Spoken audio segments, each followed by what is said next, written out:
A continuación, Noticiero Telesucesos. Clasificación A. Apto para todo público. Un noticiero pensado para usted porque se lo merece.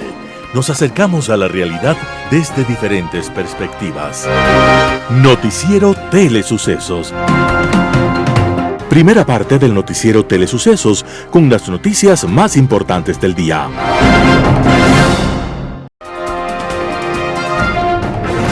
Un día como hoy. Hubo un niño al que la educación religiosa lo hizo solitario y desconfiado, y siempre pensó que estaba lleno de pecados, y entonces luchó por alcanzar la salvación de su alma. Para lograrlo, pensaba debía estudiar lo más grande que, según él, Dios había hecho: el cosmos, la inmensidad de la noche con sus estrellas y planetas. Con el tiempo, se convirtió en profesor de matemáticas, pero era un fracaso. Nadie le entendía y era enredado y gruñón, y pronto quedó sin alumnos. Para completar, sus afirmaciones matemáticas no fueron del agrado de la iglesia y tuvo que huir para escapar de la Inquisición. Su madre también, una mujer de más de 70 años, pasó varios años encarcelada y encadenada, acusada de brujería, y estuvo a punto de ser llevada a la hoguera. Este hombre se llamaba Johannes Kepler, gran astrónomo alemán.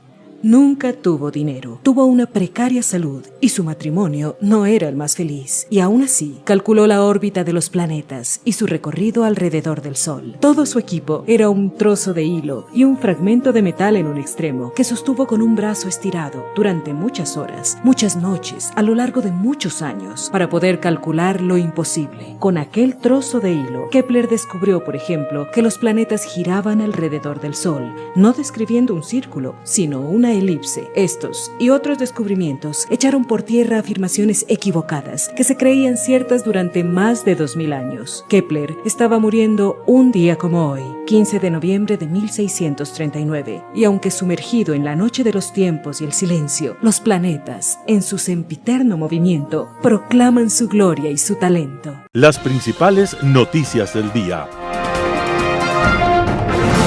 Titulares.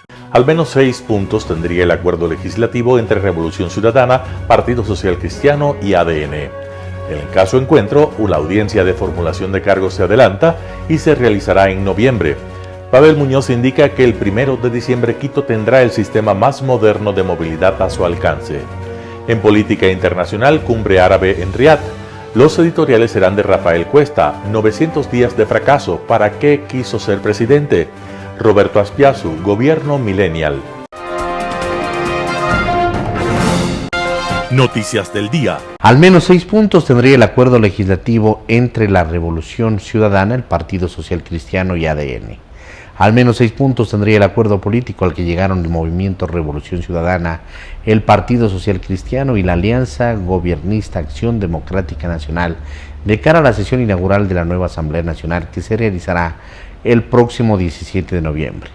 El primer punto pasa por la elección del Consejo de Administración Legislativa. Henry Kronfle, de las filas del Partido Social Cristiano, será elegido como el presidente de la Asamblea Nacional, mientras que el correísmo se quedaría con la primera vicepresidencia y ADN con la segunda. Las candidatas a ocupar estos cargos son en principio Viviana Veloz y Valentina Centeno, coordinadoras de esas bancadas. En el segundo punto está la conformación de las comisiones. ADN se quedaría con la presidencia de las 4 que ha solicitado el presidente electo Daniel Noboa, así la de régimen económico, la de desarrollo económico, la de seguridad y la de relaciones internacionales. En cuanto a la comisión de fiscalización, el correísmo había pedido la presidencia y los socialcristianos la vicepresidencia, pero esto todavía no se ha definido. Principio del formulario. Los correístas insisten en que plantearán un juicio político a la fiscal general Diana Salazar, pero esto no es parte de las negociaciones que se han desarrollado en las últimas semanas. El tercer punto tiene relación con la consulta popular que Noboa ofreció en campaña. Las fuerzas políticas apoyarán la iniciativa, pero también le enviará sus preguntas al mandatario para que las considere. En cuanto a legislación, se han planteado 3 problemáticas, punto 4, 5 y 6 del acuerdo, alrededor de las cuales se trabajará en leyes y todos los elementos normativos que se necesitan para resolverlos: la inseguridad, la crisis energética y la reforma tributaria. Caso Encuentro. Audiencia de formulación de cargos se adelanta y se realizará en noviembre. Un nuevo cambio en la fecha de audiencia de formulación de cargos tuvo el proceso que se conoce como caso Encuentro. El pasado lunes, la Fiscalía General del Estado había informado que el juez que lleva la causa había dispuesto que ésta se realizará el 14 y 15 de diciembre. Inicialmente la audiencia tenía como fecha prevista el 16 de noviembre. En un nuevo comunicado este martes la entidad señaló que tras acoger un pedido, el juez resolvió que ésta se instale el próximo 24 de noviembre, aunque ahora serán 8 procesados y no 7 como se planteó antes. El pasado 10 de noviembre la Fiscalía había solicitado que sea convocada una persona más para esa audiencia. El caso Encuentro investiga la operación de una red de corrupción en las empresas públicas y en las que estaría involucrado un cuñado del presidente Guillermo Lasso, Danilo Carrera, y otros exfuncionarios. La institución expuso que ha determinado la presunta existencia de un esquema de corrupción sistemática en contra de la administración pública que incluiría varias instituciones del Estado, Banecuador, Aduanas, CNEL, entre otras, que están vinculadas en el caso Encuentro.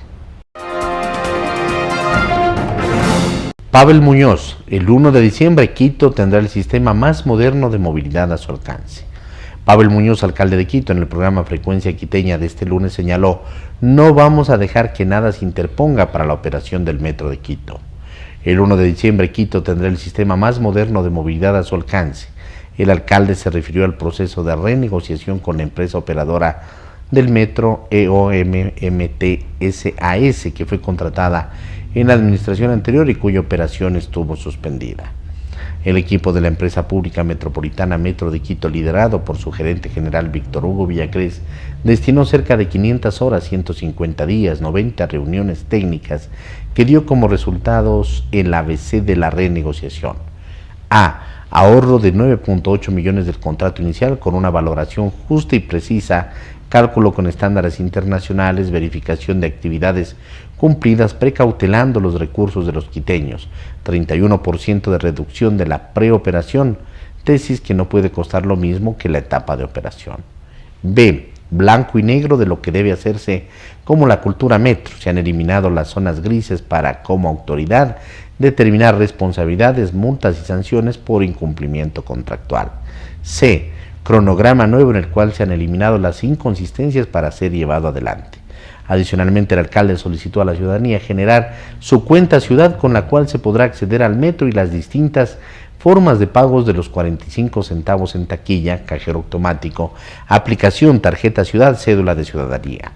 Desde el 20 de noviembre se tendrán los mecanismos para poder cargar saldo a la tarjeta.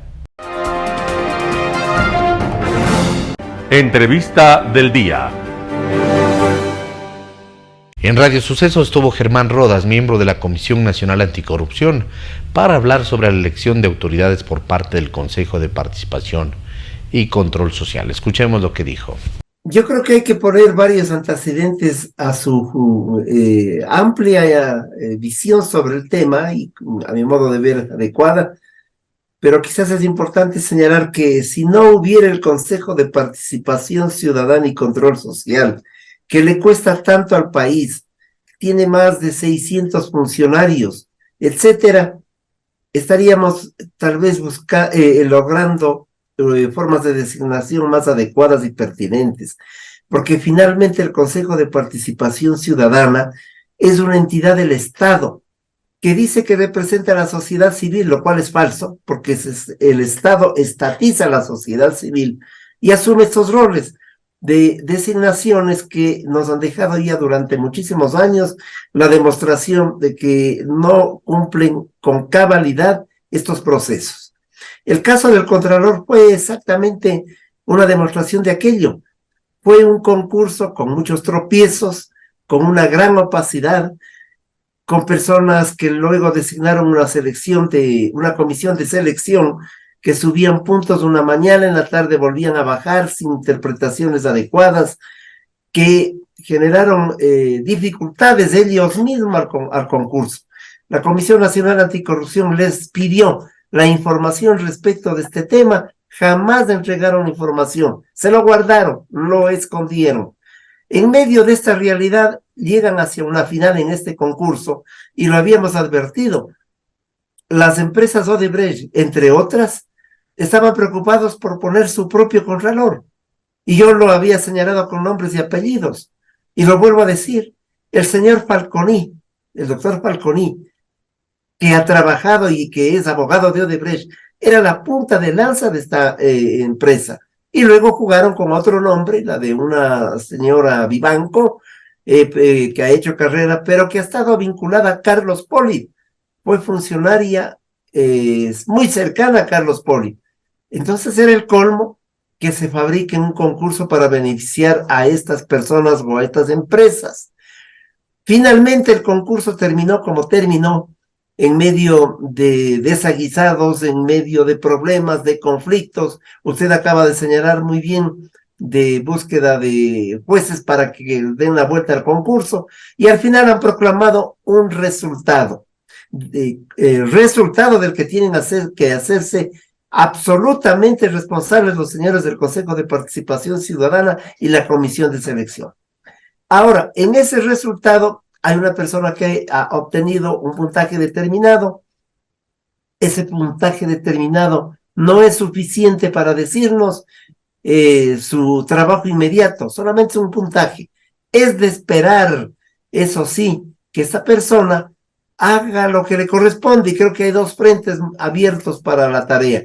El primero, y con esto concluyo las ideas, casa adentro en Contraloría. Allí existen núcleos organizados desde hace mucho tiempo que se encargan de chantajear a las personas, entidades, empresas a las que les hacen auditoría.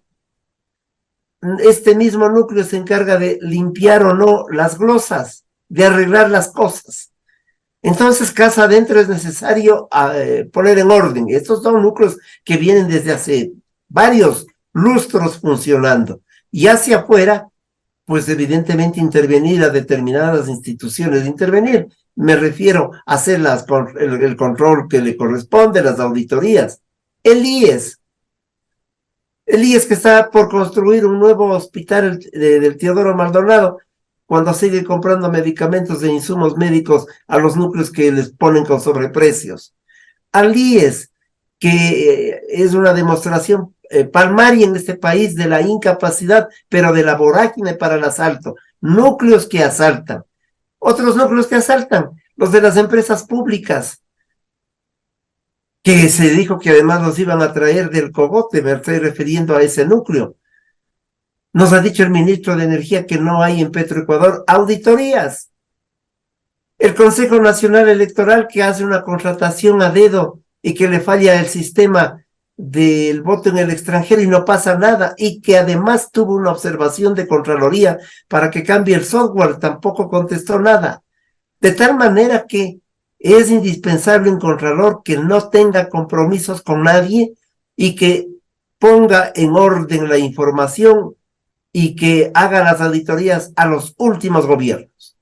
Joseph Schwarco estuvo en Radio Sucesos, él es gerente general de Uribe Schwarco, para hablar sobre Epico, uno de los edificios más grandes de Quito. Veamos la nota. Yo creo que es un excelente paso para la industria de la construcción.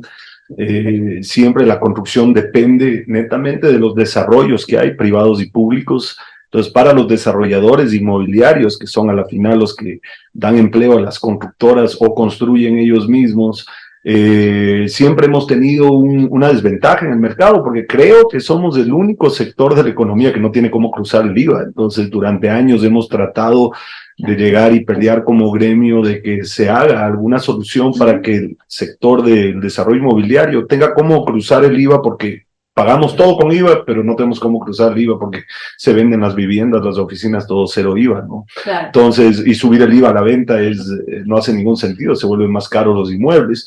Y creo que esta solución de bajar el 12 al 5 es un golazo, en verdad es algo súper importante para el sector.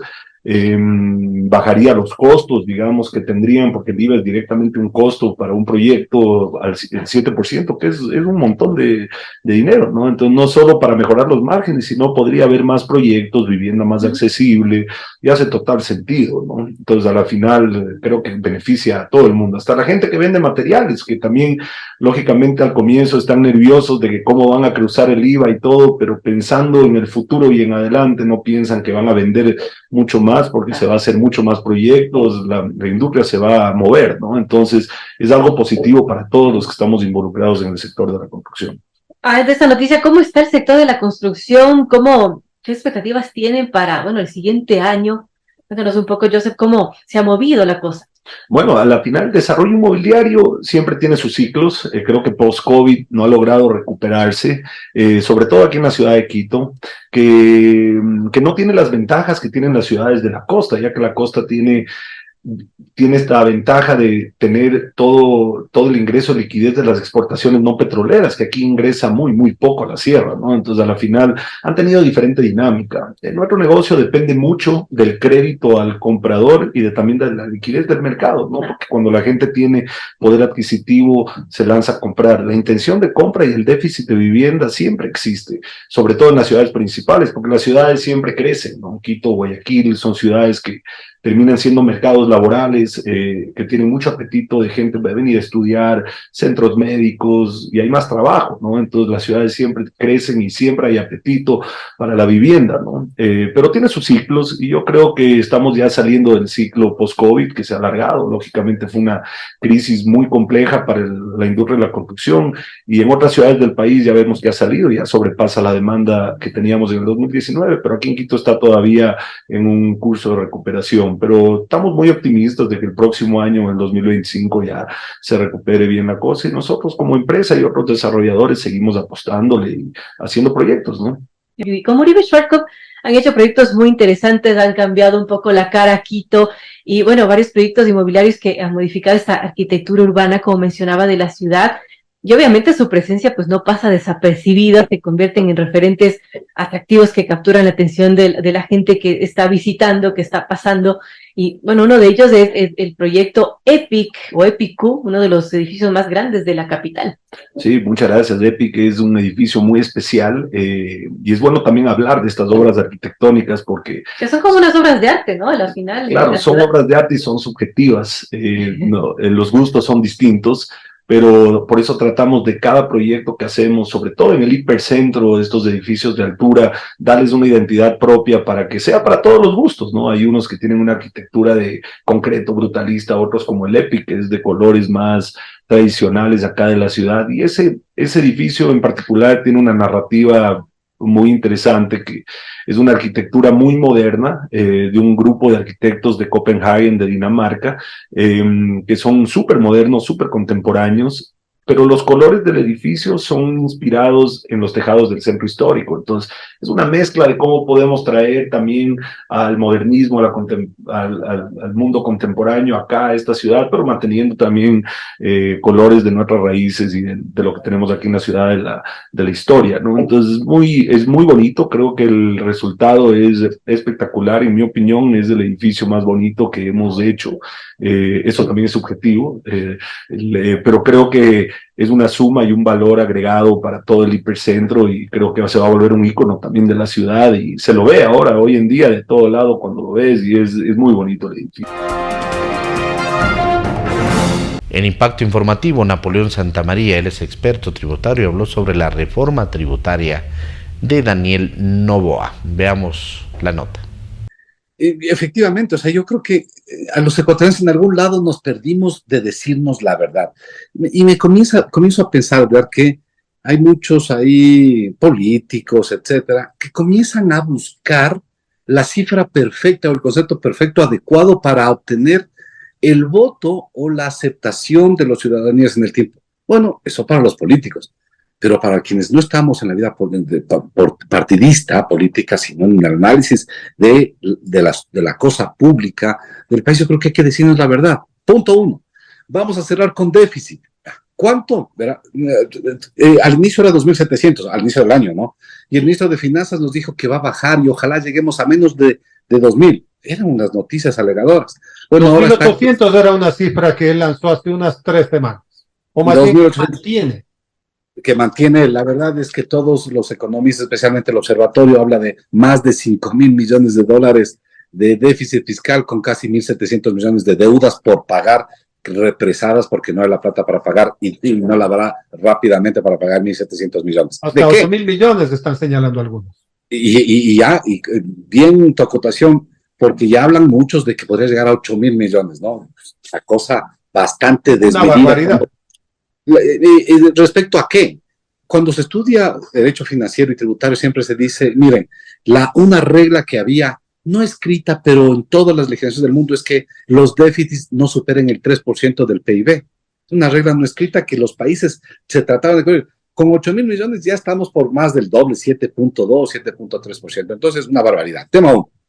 Tema 2, frente a este escenario de pocos recursos, déficit fiscal, no pago de deudas, el presidente Lasso sale y dice, como buena obra, bajé 15 impuestos. Entonces uno dice, y entonces, ¿cómo entiendo esto? No tiene plata, pero baja impuestos.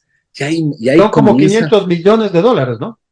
500 millones de dólares hasta cortados hasta ahora, pero Edgar, el próximo año viene un desangre fiscal en mala recaudación. Ahora acabé de sacar las cifras, hoy día, octubre, ya te las voy a compartir, pero primero los conceptos. Segundo, bueno, el señor Lasso se va, escuchemos lo que dice el señor Noboa. El señor Noboa medio nos dice lo mismo, dice, voy a bajar impuestos para reactivar la economía y generar empleo. Y sobre eso también creo que hay que discutirlo y decirle al señor Noboa, no sé, pénselo bien, replantee el tema. Te doy un dato. El Ecuador ya bajó la tarifa del impuesto a la renta en el año 2011, ¿te acuerdas tu código de producción?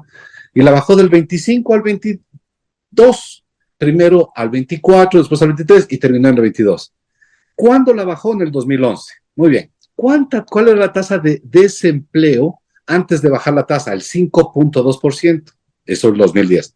En el 2011, cuando la bajamos la tarifa, ¿cuál es la tasa de desempleo? 4.21. Entonces parece que bajó la tasa. Y cuando terminó el 2017, ¿a cuánto llegamos? Al 4.86. Uno dice en los 6 años, esto es dato, certero, fiel. No es mi opinión, es el dato. Es que cuando comenzamos a bajar la tarifa de impuesto a la renta, el empleo no mejoró, al punto que el desempleo creció en este periodo de 7 años. Mira tú, y esto hay que decirle al presidente Noboa, revise la historia. O sea, ya hay precedentes para la reforma que él quiere plantear, porque está planteando, o por lo menos lo que hemos conocido, es una reducción de algunos puntos, de 12 a 5% en el sector de la construcción. Él dice que con eso se va a dinamizar el sector y que se va a conseguir mayores empleos.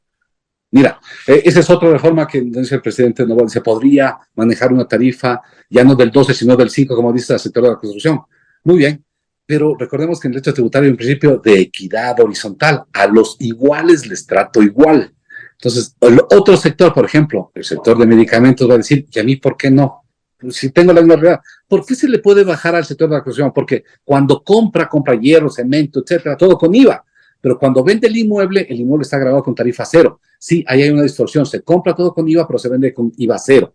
Y por eso es la propuesta del presidente Noboa. Pero lo mismo le pasa al sector farmacéutico, al sector salud, al sector educación, al sector alimentos, al sector artesanal. Entonces, yo creo que ahí, en inicio, partiría una propuesta así, con un vicio de constitucionalidad, porque estaría discriminando a otros sectores o subsectores de la economía y no darles este beneficio. Creo que también debería replantear este tema. Un panorama de noticias para su estatura intelectual.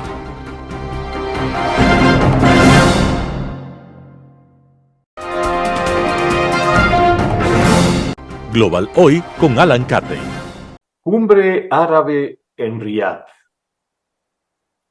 El conflicto desatado por el ataque terrorista de Hamas del 7 de octubre pasado entre Israel y esta organización ha llegado a unos niveles tales que los avances que pacientemente se habían logrado a lo largo de mucho tiempo se han visto seriamente comprometidos por la feroz retaliación israelí tras la sorpresa del ataque de Hamas, evidentemente preparado detalladamente con mucha anticipación. Las cifras, contundentes como son, quedan en un segundo plano al lado de las imágenes y los relatos que se apoderan de la situación, que son las que definen las percepciones ya con muy pocos filtros racionales en un entorno mediático que juega a las emociones que las imágenes proyectan. El ataque de Hamas hace 5 semanas fue un episodio de violencia paroxismal que alcanzó un éxito más allá de las expectativas, pues a la sorpresa estratégica de Hamas se unió la superioridad táctica con que se ejecutó.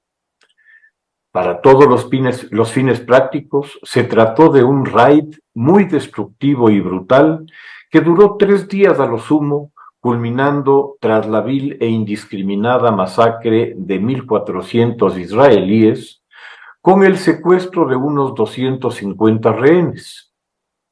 El asalto fue cubierto además con el lanzamiento de varios miles de cohetes que pusieron a prueba el sistema israelí de defensa antiaérea, la cúpula de hierro, que en general funcionó muy bien.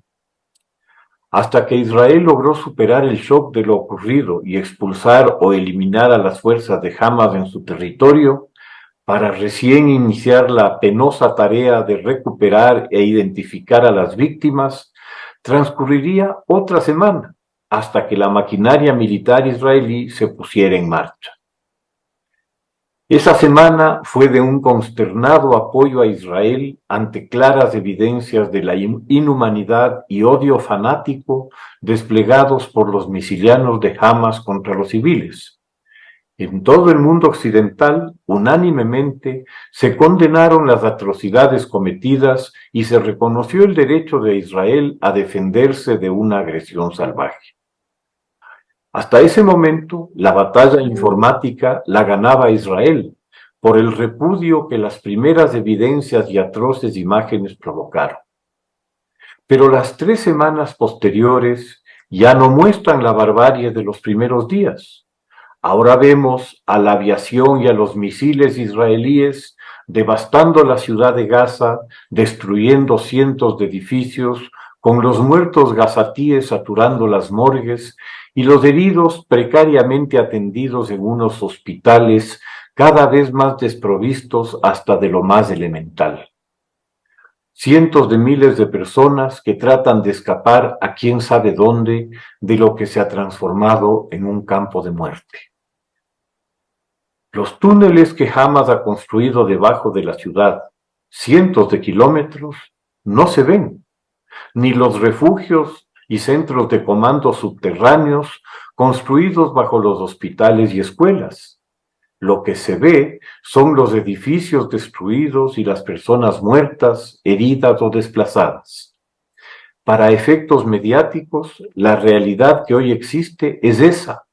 La del 7 de octubre quedó bajo los escombros de Gaza. Este enorme retroceso se puso de manifiesto en la reciente reunión de estados islámicos en Arabia Saudita, convocada por esta para discutir formas para detener la agresión israelí contra Gaza, según declara expresamente la convocatoria.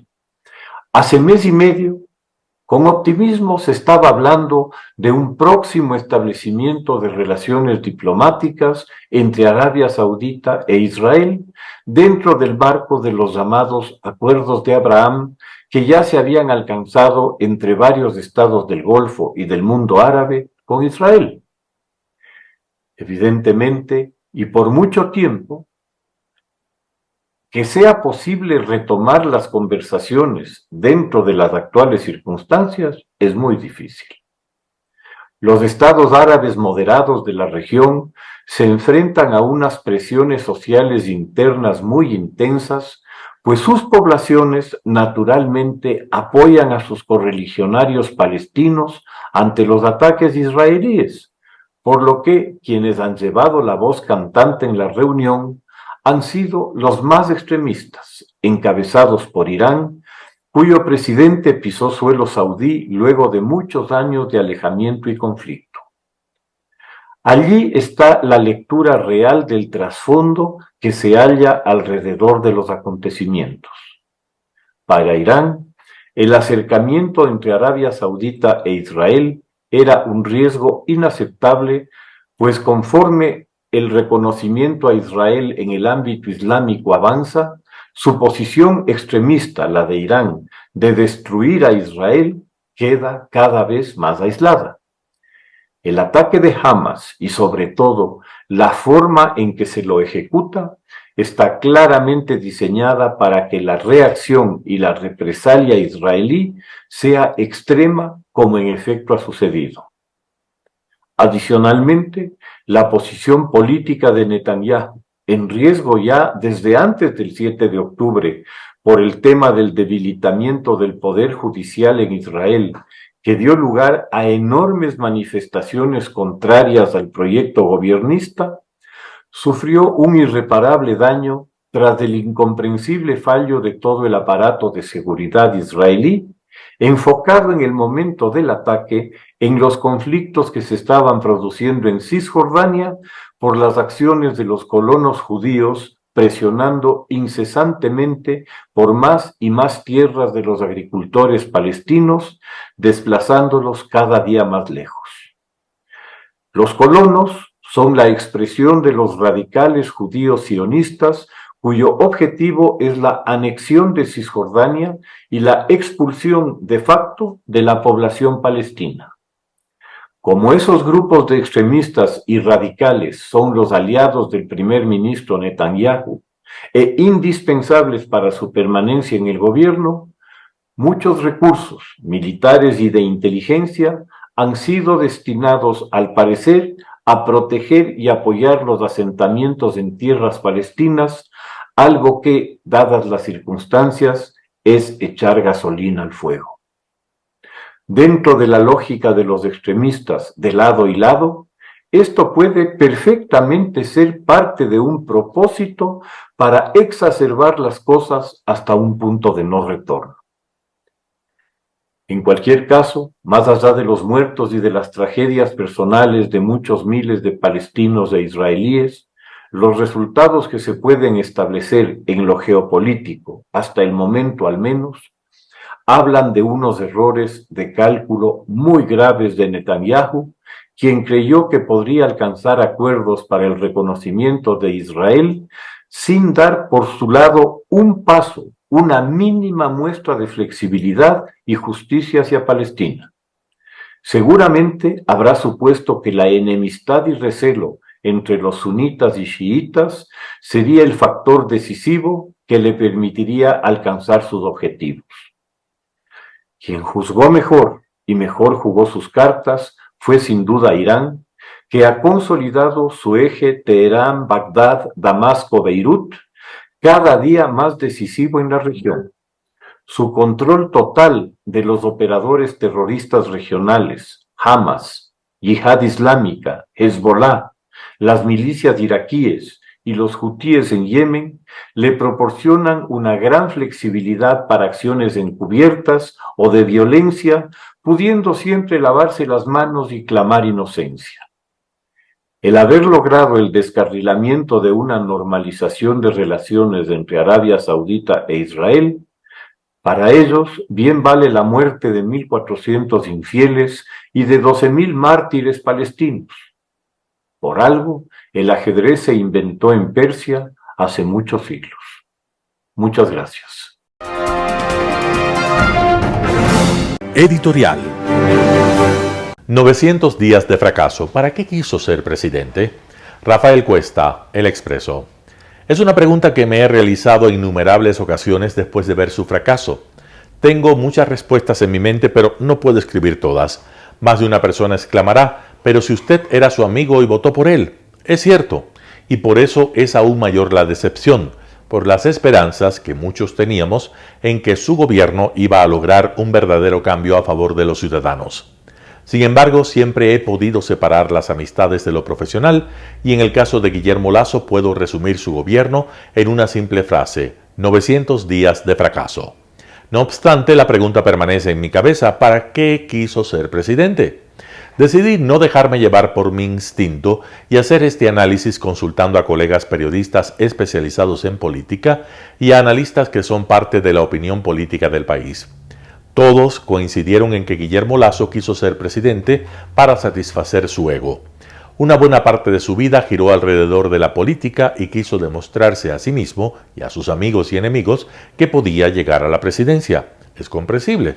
No son pocos los ultravanidosos que se involucran en política solo para llegar al poder, y su ego es el combustible que necesitan para convertir ese anhelo en realidad. El problema con esta clase política y de políticos egocéntricos se presenta una vez que llegan a la presidencia y se dan cuenta de que el ego les sirvió para llegar, pero con ego y vanidad no se puede gobernar un país. Precisamente para tener éxito en el arte de gobernar, el ego debe quedar fuera de las decisiones. Lo inteligente es reconocer las debilidades, explotar las fortalezas, tener capacidad emocional para designar funcionarios y no empleados, peor amigos. El líder de un país políticamente dividido debe estar muy consciente de que la gobernabilidad se logra con diálogo y sumando, no con caprichos y concursos de quién orina más lejos ni alejando a sus aliados. Nada de esto entendió Lasso. Su ego se impuso y por sus últimas acciones queda claro que aún se impone. ¿Su afán de servir al país fue inicialmente sincero? Casi todos dijeron que sí. Yo también lo creo. Sin embargo, quienes profundizaron en el análisis opinan que, si bien quiso servir para trascender como un buen presidente, también lo hizo por ego, pensando en su éxito, en su trascendencia y no con el afán desinteresado con el que los verdaderos líderes actúan a la hora de tomar las decisiones. Pensó que esto era una corporación. No escucha a nadie que lo contradiga. Pensó que podía ser un reformador como Yerovi, pero no estuvo a la altura. Quiso ser la derecha seria y no la populista. Tiene una visión muy particular de pasar historia o de pasar a la historia. Le salió todo mal porque todo lo que hacía apuntaba para ese desenlace. No le interesa dejar un país sin rumbo, más pobre, es indolente ante la inseguridad. La forma en que se va no la merece el país. Le vale un cuerno y quiere irse cuanto antes. El éxito con el que empezó lo volvió soberbio, arrogante e indiferente. Nunca tuvo amigos, siempre tuvo empleados. Ninguno se atrevía a decirle las verdades y cuando lo hicieron fueron cancelados. Solo pensaba en cómo hacer daño a sus enemigos sin importarle el país. El problema de Guillermo Lasso, más allá de lo político, es de salud mental. No creo que se encuentre bien. Esto que escuchan son algunas de las frases expresadas por periodistas que cubren el área política y que han conocido de cerca a Guillermo Lasso. Otras más dolorosas prefiero guardarlas en mi memoria y no publicarlas. Guillermo Lasso se va como el peor presidente que he conocido. Quisiera quedarme con el recuerdo del presidente de los 3 primeros meses, el de la vacunación, el del gobierno del encuentro que incluyó gente buena que después excluyó, el que les quitó la seguridad a los exmandatarios en el extranjero y a sus familiares. Ese fue el candidato por el que voté. Trataré de olvidar al presidente que se va obligado porque su propio ego lo aplastó, aquel que mintió y subió los impuestos, aquel que destruyó la salud pública en los hospitales del Estado, aquel que se va con las cifras más altas de violencia delictiva, aquel que causó los apagones por descuidado, aquel que condecora a corruptos y que devuelve la protección a expresidentes y a sus familias solo para beneficiarse a él mismo. Ese no fue el Guillermo Lasso por el que voté y nunca creí que en 900 días podía cambiar tanto como para hacer añicos un país. Rafael Cuesta, El Expreso. Gobierno Millennial. Roberto Aspiazu, El Universo. El presidente electo Daniel Noboa ha dado señales claras de que se viene una renovación generacional en la política ecuatoriana. Un fenómeno disruptivo que marcará un antes y un después. La designación de un puñado de mujeres muy jóvenes, sin mayor experiencia, en ministerios clave de economía y finanza, de energía y minas, y a la vez del ambiente, reafirmaría esta visión de romper con el pasado. Una muestra del cambio es que el presidente electo evita participar en polémicas que son parte del rifirrafe político, sin agregar valor a una gobernabilidad que procura acuerdos duraderos en lugar de dimes y diretes. No ha salido a polemizar con el presidente saliente respecto a su declaración de que entrega un país en 2023 en mejores condiciones que en 2021, lo cual en verdad es insostenible. Ecuador está a un tris de ser considerado un narcoestado por su incapacidad de controlar las mafias internacionales y a sus cómplices de las bandas locales que se han adueñado no solo de las cárceles, sino de barriadas en ciudades de la costa que son rehenes de las llamadas vacunas. Tampoco ha controvertido sobre los apagones causados por el presunto aumento del consumo eléctrico en un 17% anual, producto del bienestar en los hogares ecuatorianos generado presuntamente por la reactivación económica promovida por el gobierno cesante. O porque ha habido tantos viajes presidenciales al exterior para contentarse con la parafernalia del poder, o porque ha habido una profusión de condecoraciones de Estado a personajes sin mucho mérito, salvo alguna honrosa excepción. Tal vez es mejor que las redes sociales se hayan encargado de censurar a un mandatario que parece vivir en una sociedad distópica de realidad ficticia. El principal problema al que deberá hacer frente Noboa, al margen de la tan precaria seguridad ciudadana, es el relacionado al débil crecimiento de la economía nacional desde hace una década, que contribuye a mantener una pobreza endémica en un país donde la falta de oportunidades obliga a la migración de muchos jóvenes sin futuro ni esperanzas. La noticia auspiciosa es que el presidente electo promueve un gran acuerdo de gobernabilidad con las distintas facciones representadas en la Asamblea Nacional, incluido el afeado correísmo. Una equitativa distribución de las 15 comisiones legislativas, así como de los 7 puestos en el Consejo de Administración Legislativa CAL, serán la clave de este punto de quiebre, que deberá responder a principios de transparencia y más aún de interés general. Las intensas negociaciones dejan entrever un cierto consenso en torno a la figura de Henry Kronfle para ejercer la presidencia de la Asamblea Nacional. El experimentado legislador nacional del Partido Social Cristiano tiene habilidades de buen componedor luego de haber transitado durante 7 años por los sinuosos pasillos parlamentarios. Junto a Noboa podría ser articulador de una relación armoniosa ejecutivo-legislativo en beneficio del país, un inesperado desenlace en la pugna de poderes que condujo a la muerte cruzada.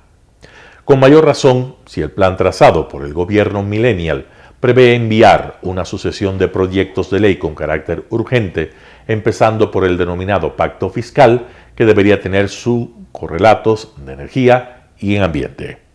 Roberto Aspiazu, El Universo.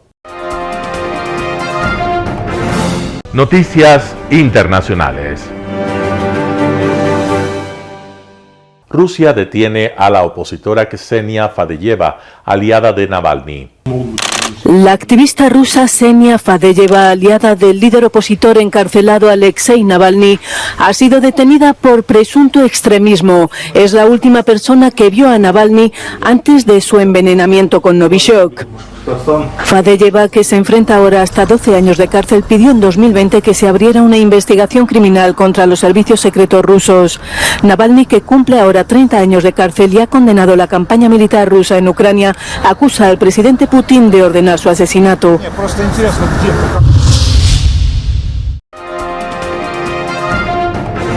La ONU honra a sus trabajadores muertos en el conflicto entre Israel y Hamas. Con la bandera a media asta y guardando un minuto de silencio en todas las instalaciones de las Naciones Unidas, este lunes y en cabeza del secretario general se honraron a las víctimas del conflicto entre Israel y Hamas y a los 101 trabajadores de la ONU que han muerto. Varias de sus agencias pidieron acción internacional para que no se ataquen a los hospitales y por un cese al fuego humanitario, mientras el primer ministro de Palestina urgió a que se envíen suministros aéreos. Hago un llamamiento a las Naciones Unidas y a la Unión Europea para que lancen ayuda en paracaídas hacia Gaza, especialmente en el norte, como se ha hecho muchas veces en todo el mundo. Pedimos la apertura de corredores de ayuda en Gaza, que no se limiten al cruce de Rafah. El norte quedó completamente desconectado de poder recibir ayuda humanitaria. Según la ONU, se han registrado bombardeos durante las pausas de 4 horas del gobierno israelí para evacuar civiles y algunos que buscaban agua fueron ultimados por francotiradores y es demasiado peligroso tratar de acceder a la zona. La situación es demasiado peligrosa para poder movernos y desde entonces no hemos podido coordinar ninguna operación en el norte. Los camiones que llegarán a partir del martes simplemente no podremos descargarlos porque el montacargas no tiene combustible y tampoco tienen los camiones que distribuyen esa asistencia en zonas donde están las personas que la necesitan. En la sesión de hoy también se llevó a cabo la conferencia sobre el establecimiento de una zona libre de armas nucleares y de destrucción masiva en el Medio Oriente. y varios participantes hicieron un llamado a que no existan armas de este tipo, secretas o no declaradas por parte de Israel. Ángela González, Voz de América, Naciones Unidas, Nueva York.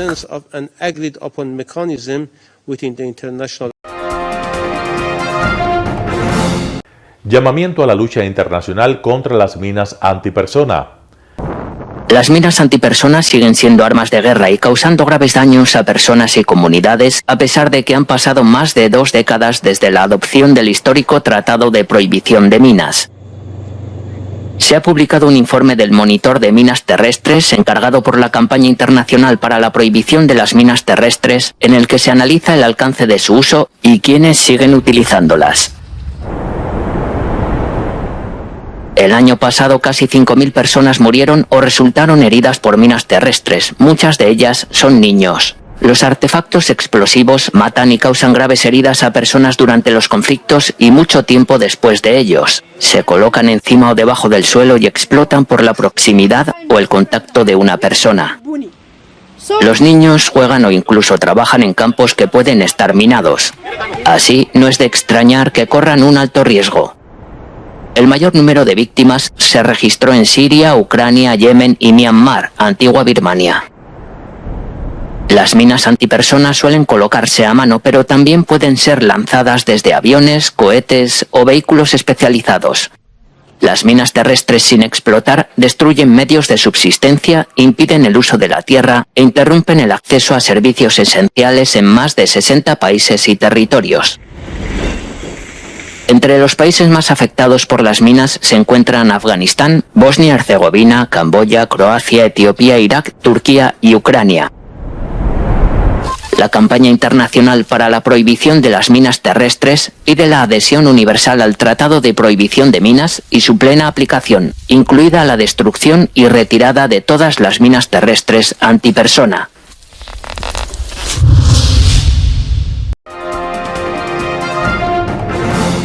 En Islandia, los habitantes de Grindavik recogen sus pertenencias ante una erupción inminente. A medida que se hace más evidente la amenaza inminente de una erupción volcánica en Islandia, los habitantes de Grindavik, un pueblo amenazado, han regresado a sus casas para salvar sus pertenencias. Tan solo objetos de valor y artículos de primera necesidad, no hay tiempo para más. En las últimas semanas, Grindavik ha sido escenario de una serie de pequeños terremotos, por lo que el solo hecho de poder volver momentáneamente a sus hogares es algo que muchos agradecen. Actually, there's just like this tension loss because now I've actually gone and seen my house for the first time since Friday. So now it's just like a tension coming down and, well, I'm really emotional. That's basically how I'm feeling right now. Las autoridades solo permitieron la entrada en la zona a 2 personas por vehículo. Para algunos se trató de una carrera rápida para rescatar a sus mascotas o comprobar en qué situación estaban sus animales de granja. Para otros, la última oportunidad de recuperar objetos irreemplazables de un gran valor sentimental.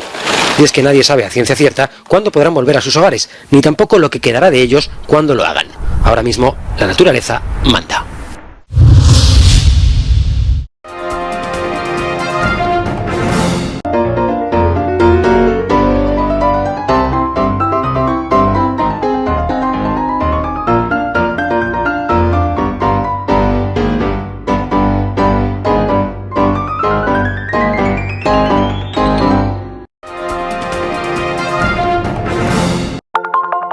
Telesucesos, Canal 29 UHF de la ciudad de Quito.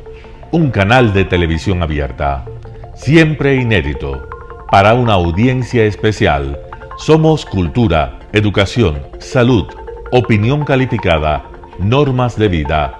Y todas las tardes, de lunes a viernes, desde nuestros estudios en Arena Telesucesos, escenario propio destinado a promover el deporte.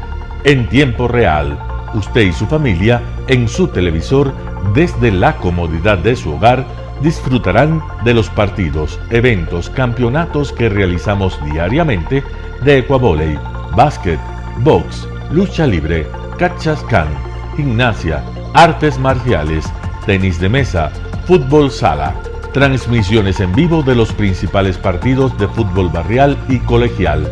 En fin, somos un canal inédito. Inéditos en el deporte, transmisiones de acción y conocimiento en el deporte, espacio diario conducido por el arquitecto David López todas las tardes, de lunes a viernes, de 4 a 5 de la tarde. Siempre inéditos y distintos, siempre jóvenes. Personajes jóvenes de generaciones nuevas.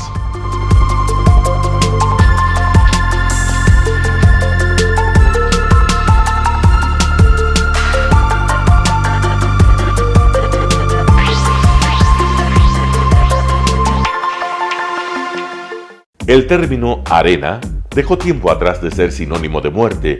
Hoy es un espacio de vida, de desarrollo de una de las actividades básicas del comportamiento humano, el deporte, que quizá, como ninguna, moviliza sentimientos y emociones, elimina como principio la violencia, intereses personales, trampas, desunión e intrigas.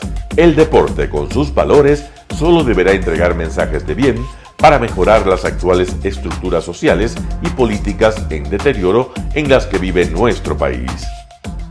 Hoy entregamos a nuestra audiencia de la ciudad de Quito deportes y en especial a la parroquia de Calderón, uno de los sectores populares de mayor desarrollo de la ciudad, con una población estimada en 1 millón de habitantes que están en contacto diario con el canal 29 UHF, presente con sus instalaciones deportivas en Llano Grande, su centro de gravedad.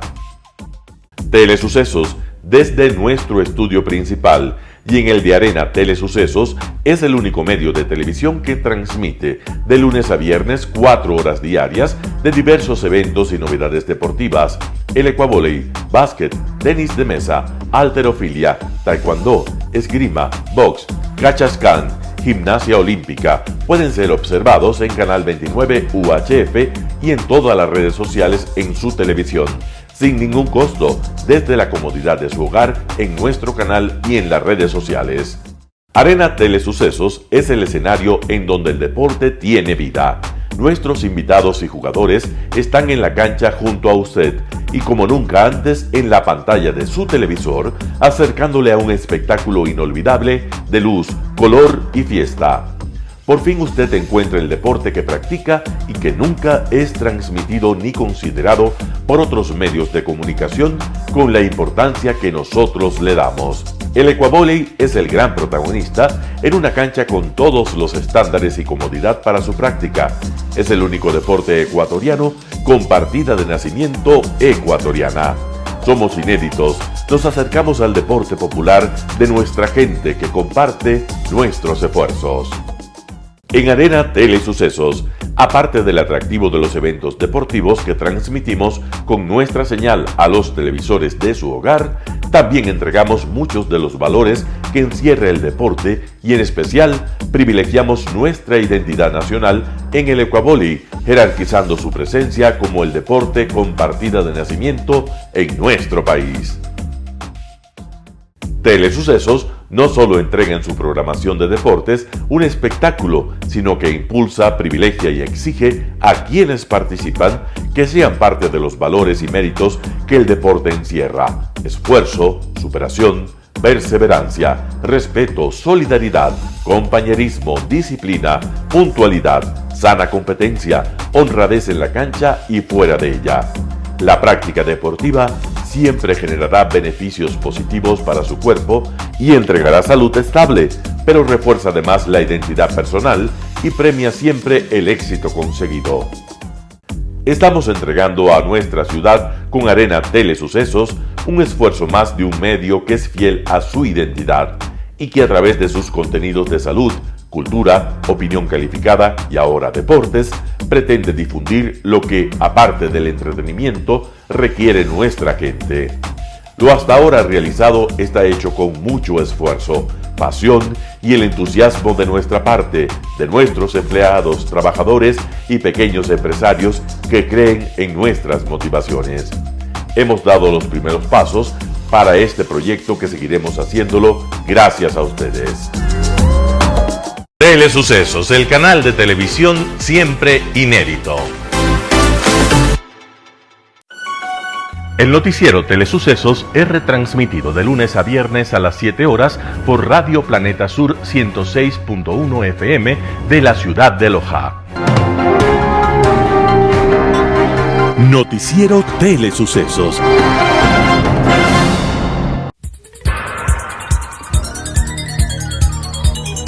Las opiniones vertidas en este espacio por la producción y dirección del programa son de exclusiva responsabilidad de sus autores y de quienes intervienen en ellos.